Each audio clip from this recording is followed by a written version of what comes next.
பக்தனுடைய சரணாரவிந்தம் பகவானுடைய சிரசில் இருக்கலாம். எந்த சரணம் எழுத வேண்டாம்னு அவர் நினைச்சாரோ அதை நினைச்சது யாருக்கு தெரியும்? பகவான் தவிர யாருக்கு? இந்த சரணம் நான் எழுதலடி, கிருஷ்ணனே வந்து எழுது.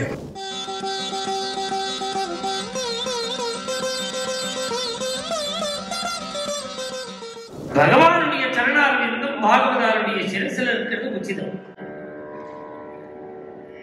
பக்தனுடைய சரணாரவிந்தம் பகவானுடைய சிரசில் இருக்கலாம். இப்படி மாத்தி எழுது.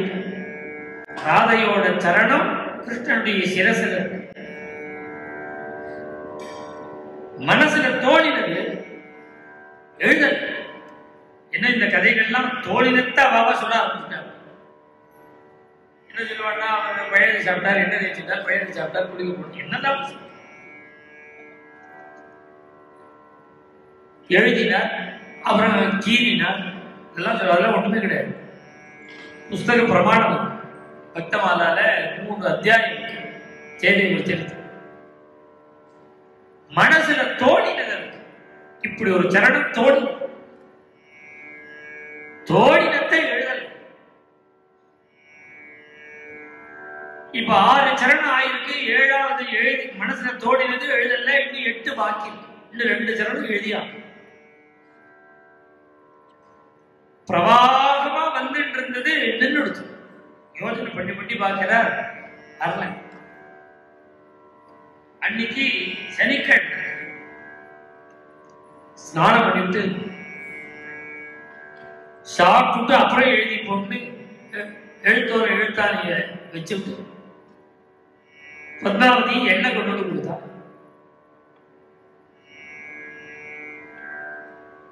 அந்த பொடியை வாங்கிட்டார். சீயக்காரை கையில் எடுத்துனா ஸ்நானத்துக்கு போயிட்டார்.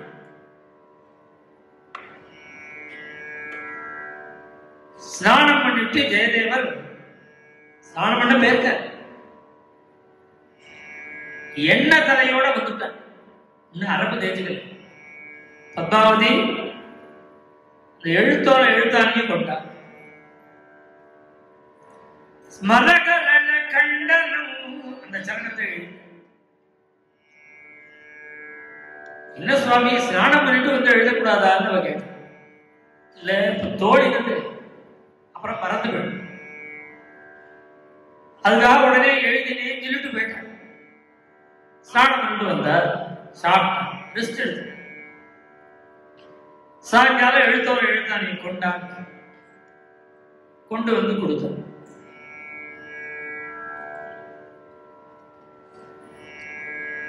எழுத்தோர எழுத்தாணியை கொண்டு வந்து கொடுத்தார். பிரிச்சு பார்க்கிறார். எந்த சரணம் எழுத வேண்டாம்னு அவர் நினைச்சாரோ அதை எழுதி. அப்பதான் கேட்கிறார், நான் எழுத வேண்டாம்னு நினைச்சது எப்படி எழுதிருக்கிற? நீ எழுதியா? உடனே அவ கேட்டா, நீங்க நினைச்சது யாருக்கு தெரியும்னா? நினைச்சதோ நீங்க நினைச்சது யாருக்கு தெரியும்? நான் என்னமா எழுத முடியும்? அப்பதான் நினைக்கிறார், நினைச்சது யாருக்கு தெரியும்? பகவானை தவிர யாருக்கு? நம்முடைய நினைப்புக்கு யார் சாட்சி? பகவான் தான் சாட்சி. அப்ப நாம நினைச்சது பகவான் கிருஷ்ணனுக்கு தான். அப்ப நினைச்சா, நான் வேண்டாம்னு நினைச்சேன், ராதையோட சரணமும் உன்னுடைய சிரசுல இருக்கக்கூடாதுன்னு நான் நினைச்சேன், நான் வச்சுக்கதான் வச்சுப்பேன்னு நீ நினைச்சேன்னா நான் என்ன பண்ண முடியும்? நீ நான் வேண்டாங்கிற, நீ வேணும். அப்போ உன்னுடைய இஷ்டம் எதுவோ அதனால நான் எழுது. இந்த அஷ்டபதியில இந்த ஒரு சரணம் ஜெயதேவன் இல்ல, இந்த ஒரு சரணம் கிருஷ்ணன் எழுதி. பார்த்தார், தாரதாரியா கண்ணீர் வந்தது. அம்மா நீ எவ்வளவு பெரிய பாக்கியசாலி. இந்த சரணம் நான் எழுதலடி, கிருஷ்ணனே வந்து எழுதினான். அந்த கிருஷ்ணனை வாங்கோன்னு சொல்லி உட்கார்த்தி வச்சு அவனை தரிசனம் பண்ணின பாக்கியம் உனக்கு கிடைச்சது. நீ எப்பேற்பட்ட பாக்கியசாலி. உன்கிட்ட உள்ள அபிமானம் கிருஷ்ணனுக்கு என்கிட்ட இல்லடிங்கிற, உனக்குதான் தரிசனம்.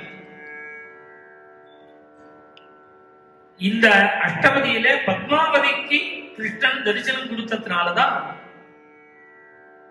18 அஷ்டபதியில கவி ஜெயதேவ பணதி ஜெயதேவ படித்தம் ஜெயதேவ ஜெயதேவன் தான் 18 அஷ்டபதி. மேலும் இது போன்ற சிறப்பான நிகழ்ச்சிகளை காண இப்போவே லைக் பண்ணுங்க, ஷேர் பண்ணுங்க, மறக்காம சப்ஸ்கிரைப் பண்ணுங்க.